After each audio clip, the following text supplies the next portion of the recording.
सोने की चिड़िया और राजा शेर सिंह बहुत समय पहले की बात है। एक शक्तिशाली और कठोर स्वभाव का राजा था जिसका नाम शेर सिंह था। वह अपने पराक्रम और कठोर निर्णयों के लिए प्रसिद्ध था। उसका वफादार मंत्री सुजीत हमेशा उसे सही राह दिखाने की कोशिश करता, लेकिन राजा अक्सर अपने अभिमान में उसकी सलाह को नजरअंदाज कर देता। एक दिन राजा को खबर मिली कि एक सोने की चिड़िया गहरे और डरावने जंगल में रहती है। ये चिड़िया केवल सोने की नहीं थी, बल्कि इसके पास अमृत प्रदान करने की शक्ति भी थी। लालच में आकर राजा ने तय किया कि वह किसी भी कीमत पर इस चिड़िया को हासिल करेगा। मंत्री सुजीत ने राजा को समझाने की बहुत कोशिश की। महाराज, ये जंगल बहुत ही खतरनाक है। वहाँ अब तक जो भी गया है वह कभी लौटकर नहीं आया। जंगली जानवरों और रहस्यमयी शक्तियों से भरा यह जंगल मृत्यु का द्वार है। कृपया आप ऐसा जोखिम न लें। लेकिन राजा को किसी की भी परवाह नहीं थी। गुस्से में आकर उसने मंत्री सुजीत को दरबार से भगा दिया और खुद जंगल की ओर चल पड़ा। राजा जैसे ही जंगल के किनारे पहुंचा, वहाँ उसे एक साधु मिला। साधु के चेहरे पर गहरी शांति थी। उसने राजा को रोके हुए कहा, राजन, तुम एक गलत राह पर जा रहे हो। यह चिड़िया केवल सोने की नहीं बल्कि बुद्धिमान भी है। यह अमृतत्व तभी देती है जब कोई इसके योग्य हो। तुम्हारा अभिमान तुम्हें नष्ट कर सकता है। अभी भी समय है, वापस लौट जाओ। लेकिन राजा ने साधु की बात को भी नजरअंदाज कर दिया और हंसते हुए बोला, मैं शेर सिंह हूँ, मुझे कोई नहीं रोक सकता। यह चिड़िया मेरी होगी। साधु ने सिर हिलाया और कहा, यदि तुमने अपनी सोच नहीं बदली तो यह यात्रा तुम्हारे जीवन की सबसे कठिन परीक्षा बन जाएगी। राजा ने उसकी बात को अनसुना किया और जंगल में प्रवेश कर गया। जंगल में घुसते ही अंधेरा और भयावह सन्नाटा था। राजा ने देखा कि हर दिशा में सिर्फ विशाल वृक्ष और गहरी खाइयां थीं। अचानक एक भयानक शेर उसके रास्ते में आ गया। यह शेर कोई साधारण शेर नहीं था, बल्कि जंगल का रक्षक था। उसने गरजते हुए कहा, जो कोई भी सोने की चिड़िया तक पहुंचना चाहता है, उसे मुझसे लड़कर आगे बढ़ना होगा। राजा और शेर के बीच एक भयंकर युद्ध हुआ। राजा ने अपनी तलवार से शेर पर हमला किया, लेकिन शेर बहुत शक्तिशाली था। किसी तरह राजा ने अपने कौशल से शेर को परास्त किया और आगे बढ़ा। शेर को परास्त करने के बाद राजा को थोड़ी राहत मिली, लेकिन उसका सफर अभी खत्म नहीं हुआ था। अचानक जंगल कांपने लगा, पेड़ हिलने लगे और एक भारी भरकम डायनासोर उसके सामने आ खड़ा हुआ। उसकी लाल चमकती आंखें और तेज नुकीले दांत राजा के साहस को चुनौती दे रहे थे। डायनासोर ने दहाड़ते हुए कहा, जो भी इस जंगल में आगे बढ़ना चाहता है, उसे मेरी शक्ति की परीक्षा पास करनी होगी। राजा ने अपनी तलवार से वार किया, लेकिन डायनासोर की मोटी चमड़ी पर कोई असर नहीं हुआ। राजा ने अपनी चतुराई से पास के एक गड्ढे में छलांग लगा दी और जब डायनासोर ने उसे पकड़ने की कोशिश की तो राजा ने एक विशाल पत्थर उसके पैरों पर गिरा दिया। डायनासोर वहीं अटक गया और राजा आगे बढ़ गया। अब राजा को एक भूतिया मार्ग पार करना था जो जंगल के बीचों बीच था। यहाँ हर तरफ रहस्यमयी धुंध थी और अजीब अजीब आवाजें आ रही थी। राजा ने महसूस किया कि कोई अदृश्य शक्ति उसे रोकने की कोशिश कर रही थी। जैसे ही राजा ने कदम बढ़ाया, अचानक हवा में हड्डियों की छायाएं दिखने लगी और एक डरावनी आवाज आई, अगर तुमने गलत राह चुनी तो तुम इस रास्ते में हमेशा के लिए फंस जाओगे। राजा ने अपना धैर्य बनाए रखा और ध्यान से रास्ते को देखने लगा। उसने अपने अनुभव और समझ का उपयोग किया और सही दिशा में बढ़ा। जैसे ही उसने अंतिम कदम रखा, भूतिया मार्ग गायब हो गया और राजा आगे बढ़ गया। अभी राजा ने चैन की सांस भी नहीं ली थी कि एक विशाल अजगर रास्ते में आ गया। उसकी आंखों में अजीब चमक थी और उसकी काया इतनी बड़ी थी कि वह राजा को एक ही झटके में निगल सका था। अजगर ने राजा से कहा, अगर तुम सोने की चिड़िया तक पहुंचना चाहते हो तो तुम्हें अपनी चतुराई से मेरा सामना करना होगा। राजा ने तलवार से हमला करने की कोशिश की, लेकिन अजगर बहुत फुर्तीला था। वह किसी न किसी तरह बचा रहा। राजा ने अपनी बुद्धिमत्ता का उपयोग किया और पास के एक गड्ढे में छलांग लगा दी। अजगर भी पीछे कूदा, लेकिन राजा ने तेजी से बाहर आकर एक बड़ा पत्थर गड्ढे में गिरा दिया, जिससे अजगर उसमें फंस गया। अब राजा का रास्ता साफ था। राजा आगे बढ़ा और एक छोटे से झोपड़ी नुमा घर के पास पहुंचा, जहाँ एक बूढ़ा व्यक्ति आर्शीधार और उसका पोता बंटी रहते थे।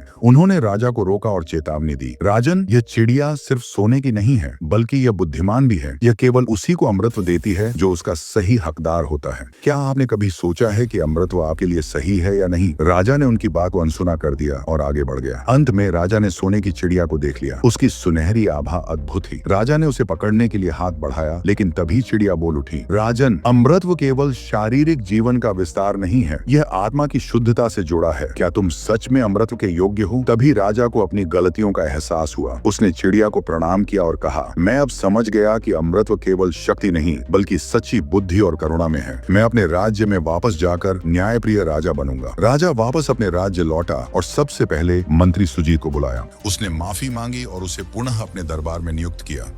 इस तरह राजा ने अमृतत्व की सच्ची परिभाषा को समझा। यह केवल शरीर का नहीं बल्कि कर्मों और अच्छाइयों का अमृतत्व होता है।